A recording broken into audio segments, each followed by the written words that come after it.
Welcome back to our channel. আজকে আমরা তৈরি করব দেশি স্বাদের দই। বাংলাদেশের অথেন্টিক স্বাদের দই তৈরি করার জন্য আমাদের যে সমস্ত উপকরণগুলো লাগবে সেটা হচ্ছে ফুল ক্রিম মিল্ক। আমি এখানে ব্যবহার করছি অল ন্যাচারাল দাহি ইয়োগার্ট। এই ইয়োগার্টটা ঠিক থাকে। তাছাড়া গ্রিক ইয়োগার্টও ব্যবহার করা যেতে পারে। এখানে আছে 2 ক্যান ইভাপোরেটেড মিল্ক, এটা হেল্প করবে আরো থিকনেস বাড়াতে, প্লাস কালারটার জন্য হেল্প হবে। তো আমি যেটা করেছি, এখানে 3 লিটার দুধ নিয়ে আমি প্রায় 40 মিনিট হলো অল্প আঁচে এটাকে জাল দিচ্ছি। এবং অল্প আঁচে দেওয়ার কারণ হচ্ছে যে আমার এখানে পুরোটা সময় দাঁড়ায় থাকতে হচ্ছে না, জাস্ট এখানে আমি স্প্যাচুলাটা রেখে চলে গেলেও দুধ উতলায় পড়ে না।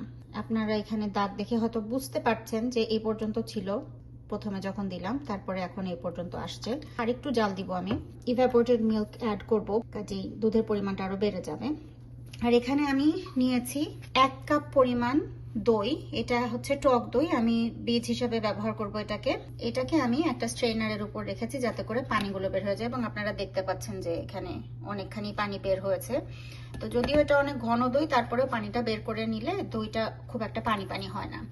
আর এখানে একটা প্যান আছে, আমি যেটা করব, এটা যতক্ষণ গরম হচ্ছে তার মাঝে আমি এই প্যানের মধ্যে একটু ক্যারামেল তৈরি করে নিব। এখানে আমি দেখিয়ে দিচ্ছি আপনাদেরকে যে কিভাবে আমি ক্যারামেলটা তৈরি করছি।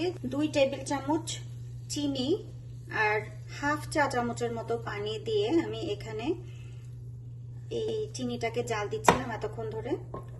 খুব বেশি আঁচে না, তাহলে পুড়ে যাবে, এবং এই জিনিসটা পুড়ে গেলে কিন্তু খুবই তিতা হবে। কাজেই খেয়াল রাখবেন যেন জিনিসটা পুড়ে না যায়। দেখুন কালারটা, এই কালার হয়ে যাওয়ার পরে আমরা এর ভিতরে একটু দুধ অ্যাড করে দিব। বাট অবশ্যই খেয়াল রাখবেন চুলাটা যেন বন্ধ থাকে। আর আরেকটা জিনিস খেয়াল রাখবেন যে দুধ দেওয়ার সাথে সাথে কিন্তু সিজল করে পড়ে যেতে পারে, সেজন্য আমি দুধটা অ্যাকচুয়ালি এই হাঁড়ির উপরে দিব।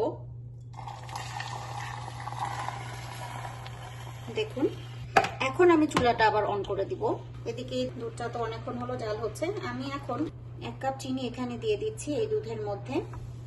আপনারা যেমন মিষ্টি খেতে পছন্দ করেন সেই অনুযায়ী চিনি দিবেন এখানে।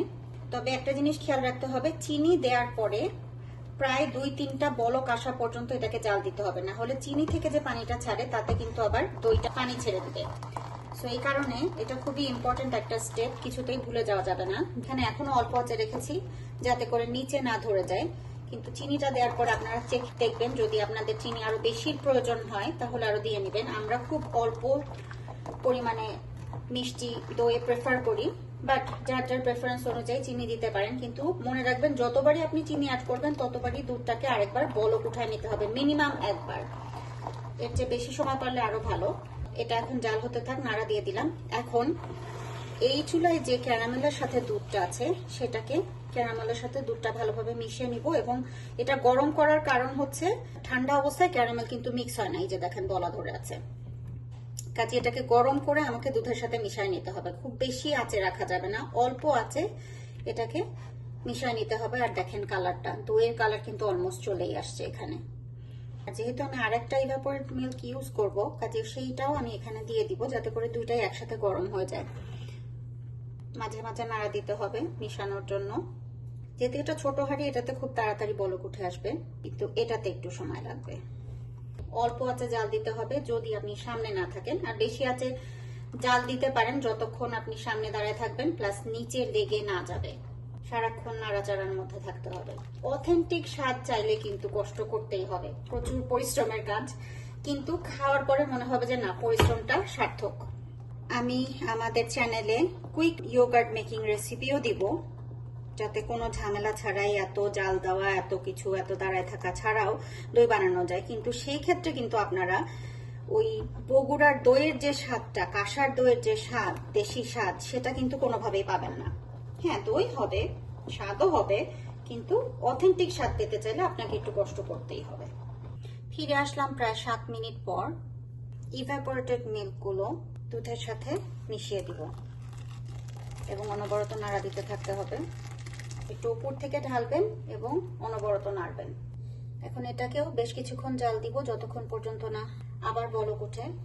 প্রায় 10 মিনিট পর আবার ফিরে আসলাম। দেখুন দুধে মোটামুটি বলক চলে আসছে, যেহেতু অল্প আঁচে ছিল দেখা যাচ্ছে না, বাট ফেনা দেখে বুঝতে পারছেন। এবং এটা যথেষ্ট গরম। এই পর্যায়ে আমি চুলাটা বন্ধ করে দিচ্ছি। এখন দুধটা আমাদেরকে ঠান্ডা করতে হবে। তো চুলা বন্ধ করে দিয়ে আরেকটা যেটা কাজ করব এখানে, সেটা হচ্ছে যে দই যেটা রেখেছিলাম, এটা এখন প্রায় পানি যা ঝরে গেছে, প্রচুর পানি বের হয়েছে, এই দেখতে পাচ্ছেন। এটাকে আমি এখন ভালো করে ফেটিয়ে নিব। ফিরে আসলাম প্রায় 15-20 মিনিট পরে। এইভাবে করে আমি নাড়া দিয়ে দিয়ে দুধটা ঠান্ডা করে নিয়েছি। আঙ্গুল চুবিয়ে রাখা যায় এইরকম গরম থাকতে হবে। বেশি ঠান্ডা হয়ে গেলেও দই জমবে না, আবার বেশি গরম থাকলেও দই জমবে না। এই যে দেখুন, আমি আঙ্গুলটা চুবিয়ে রাখতে পারছি। আর দইটা এখানে আমি এইভাবে করে ফেটিয়ে একদম স্মুথ করে নিয়েছি। এই কন্টেইনারটাতে আমি আজকে দই বানাবো। ওভেনের টেম্পারেচার থাকবে 170 ডিগ্রি ফারেনহাইট। গরম করে বন্ধ করে দিব আমি। তারপর দইয়ের সবকিছু মিক্স করার পরে আমি ওভেনে রেখে দিব সারা রাতের জন্য। এখন আমি এটা মিক্স করছি। প্রথমে আমি যেটা করব সেটা হচ্ছে যে অল্প দুধ নিয়ে আগে দইটার সাথে ফেটিয়ে নিব, যাতে করে স্মুথ একটা কনসিস্টেন্সি আসে। তারপর আমি সবকিছুর সাথে একসাথে অ্যাড করব। একবারে একসাথে বেশি অ্যাড করলে তখন দেখা যাবে যে দইটা ভালোভাবে মিক্স হচ্ছে না। কিন্তু এক্ষেত্রে আবার আরেকটা জিনিস খেয়াল রাখতে হবে যে এত সময় নেবেন না যে আপনার দুধটা পুরোপুরি ঠান্ডা হয়ে যায়, কারণ দুধ পুরোপুরি ঠান্ডা হয়ে গেলে কিন্তু আবার দই জমবে না। আর টেম্পারেচার যেটা ওভেনের কথা বললাম, ওভেনের টেম্পারেচার বেশি হওয়া যাবে না, একটু ওয়ার্ম করে রাখতে হবে। অনেকে ওভেনের সেটআপ থাকে যে ওয়ার্ম রাখার, যদি ওই সেটআপটা আপনাদের ওভেনে থাকে, আমারটাতে নাই, তাহলে আপনারা ওয়ার্মে রাখতে পারেন। ওয়ার্মে রেখে পুরো সময়টা দইটা জমার জন্য রেখে দিতে পারেন। কিন্তু আমার যেহেতু নাই, তো আমি করব যেটা, সেটা হচ্ছে যে 170 ডিগ্রি ফারেনহাইটে ওভেনটা গরম করে নিব। ওভেন গরম হওয়ার পরে আমি এটা বন্ধ করে দিব। আর সারা রাত আমি ওভেনের যে লাইটটা থাকে সেই লাইটটা জ্বালায় রাখবো। এটাতেও একটু টেম্পারেচার ইনক্রিজ করে ওভেনের ভিতরে। কোনো অবস্থাতেই এমন টেম্পারেচার দেওয়া যাবে না যেটাতে দুধটা ছানা হয়ে যায়, কারণ টেম্পারেচার যদি ওভেনের বেশি থাকে তাহলে কিন্তু দুধ ছানা হয়ে যেতে পারে। এই দেখুন, এখানে দইটা দুধের সাথে মিক্স হয়ে গেছে। এবার আমি আবার আরেকটু অ্যাড করব। এই যে দেখুন, ওভেনে ঢুকিয়ে দিলাম। এখন এটাকে আর টাচ করা যাবে না। সারা রাত পর দেখুন ফিরে আসলাম, আমাদের দইটা বসে গেছে। জাস্ট ওভেন থেকে বের করে আমি টেবিলের উপর রেখেছি। এখন আমি কিছু টিপস অ্যান্ড ট্রিক্স শেয়ার করব আপনাদের সাথে। উপরে যে শর্টটা পড়েছে, শর্টটা যদি আপনাদের খেতে পছন্দ না হয় কিংবা দেখতে আপনাদের কাছে খারাপ লাগে, তাহলে আপনারা দই মিক্স করার পরে এবং দইটা বসানোর আগে এটাকে ছেঁকে নিতে পারেন, তাহলে এই সরগুলো সব চলে যাবে। কিন্তু আমি ইচ্ছা করে দিয়েছি, কারণ সরটা খেতে খুব ভালো লাগে। আর একটা জিনিস হচ্ছে যে 1 লিটার পরিমাণ দুধের জন্য 1 কাপ করে যদি দই ব্যবহার করেন, দইয়ের বীজ ব্যবহার করেন, তাহলে দইটা জমতে অনেক কম সময় লাগে। আর আমি আমার চ্যানেলে একটা ঝটপট দই তৈরিরও রেসিপি দিয়ে দিব। এইটা অনেক লেন্দি প্রসেস, কিন্তু খেতে, বিশ্বাস করেন আপনারা একবার বানাই খেয়ে দেখেন, খেয়ে মনে হবে যে একদম বগুড়ার কাঁসার দই খাচ্ছেন। খেতে খুবই সুস্বাদু হয় এটা, কিন্তু কষ্ট করলেই কেষ্ট মেলে। কাজেই এইভাবে যেভাবে আমি তৈরি করলাম, এই প্রসেসে সময় নিয়ে দুধ জ্বালিয়ে যদি আপনি তৈরি করেন, তাহলেই সেই স্বাদটা পাবেন।